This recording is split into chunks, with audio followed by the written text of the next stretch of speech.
Et salut tout le monde, c'est Manga Sensei. Moi, les mangas de zombies, c'est une grande histoire d'amour. Alors, quand j'ai découvert l'infection, j'ai tout de suite été l'acheter. Toujours en cours au Japon avec 10 tomes, il est publié depuis 2016 dans le Shukan Shonen Magazine. Chez nous, c'est Delcourt Tonkam qui s'est emparé du titre. C'est d'ailleurs la toute première œuvre de Toru Oikawa à paraître en France, alors qu'il a débuté sa carrière en 2012. Je vais maintenant vous faire un petit résumé de l'œuvre. Donc, les amis de notre personnage principal, Haruki Amamiya, par jeu, l'enferment dans la réserve de son lycée, où se trouve par hasard une autre élève, Kirara Izonami. La plaisanterie va s'éterniser et personne ne vient leur ouvrir la porte. Au bout de 3 jours, ils vont enfin décider et parvenir à sortir de la réserve. Mais dehors, le monde qu'ils ont connu n'est plus ce qu'il était, car des porteurs ont fait leur apparition. Si vous connaissez un minimum les célèbres œuvres de Zombie Nippon, je pense ici à High School of the Dead, alors vous ne serez pas du tout étonné par le genre d'affection. Il mélange l'horreur de la fin du monde, une forte amitié entre un groupe de survivants, du fanservice, et encore du fanservice. Car autant vous le dire, c'est le plus gros défaut de ce manga. Ce dernier est beaucoup trop récurrent, il apparaît bien trop souvent. Même si ça aurait été agréable par petites touches dans ce genre de scénario, ici tout est prétexte à avoir des scènes osées et malsaines. Je pense ici à la scène de la réserve entre Haruki et Kirara, où la jeune femme doit faire ses besoins dans une boîte de conserve, car ils s'enferment depuis quelques jours. Non, là c'est trop horrible, c'est trop malsain.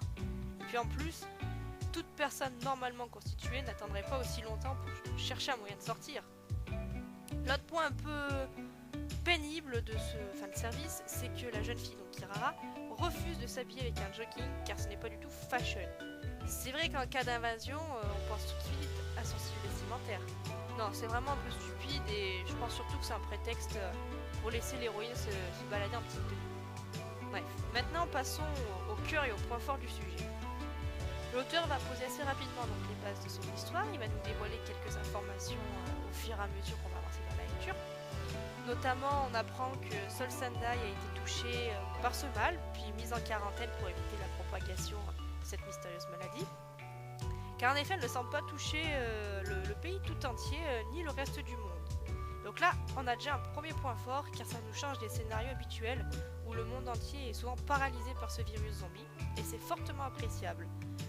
Il va se démarquer du lot, on passe outre le fanservice, parce que par certains éléments, cette œuvre arrive à se démarquer du lot. Comme en plus on le verra dans certaines scènes, il est encore apparemment possible de communiquer avec le monde extérieur. Donc en fait tout ça, le fait que Sendai a été mise en quarantaine, le fait qu'on puisse communiquer avec le monde extérieur, on le verra car le héros, donc Haruki, arrive à joindre sa mère. Après, un autre point fort vraiment de l'œuvre, c'est ce nouveau concept des porteurs. En effet, ici on n'a aucun corps en décomposition, ce n'est pas vraiment des zombies. On a à la place des quantités de vers qui sautent des orbites des humains. Les morsures désinfectées, elles, vont provoquer, ça ne change pas trop, une mort lente et douloureuse au fil des heures. Mais une fois encore, ici l'auteur se démarque par le fait que les mordus, en fait, quand ils meurent, ils ne reviennent pas sous la forme de morts vivants. Donc moi j'en suis venu à me poser quelques questions. Donc est-ce que les hôtes en fait sont vraiment morts? Est-ce qu'on peut les soigner si on trouve un remède? Ces éléments de réponse, on commencera à les avoir à partir du second tome. Donc ces vers là qui dégoulinent, l'auteur a vraiment réussi à parfaitement créer une ambiance angoissante, morbide, dérangeante, qui nous plonge vraiment dans l'horreur de la situation. Plus on regarde ces vers, plus un sentiment de malaise nous envahit. Il me donne la nausée. Après, ce que je languis surtout de voir, c'est comment la pandémie va influencer la relation entre les personnages. Est-ce qu'ils vont continuer à tout faire pour essayer de se sauver? Est-ce qu'ils vont continuer à s'entraider? Est-ce qu'ils vont se trahir? On va commencer dès le tome 1, en fait, dès les premières scènes, un peu à voir qui va larguer qui va au contraire renforcer leurs liens, etc.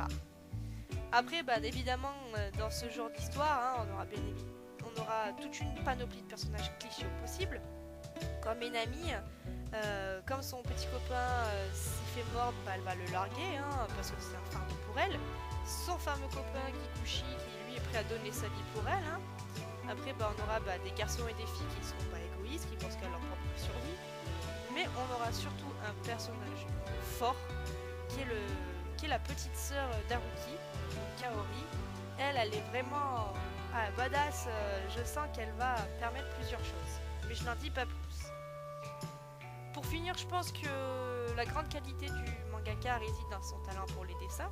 Bien évidemment, les jeunes filles sont bien mises en valeur, mais ce n'est pas tout. Les décors sont soignés, ils sont détaillés quand il le faut, ils ne sont pas trop lourds à regarder, ils permettent une lecture fluide.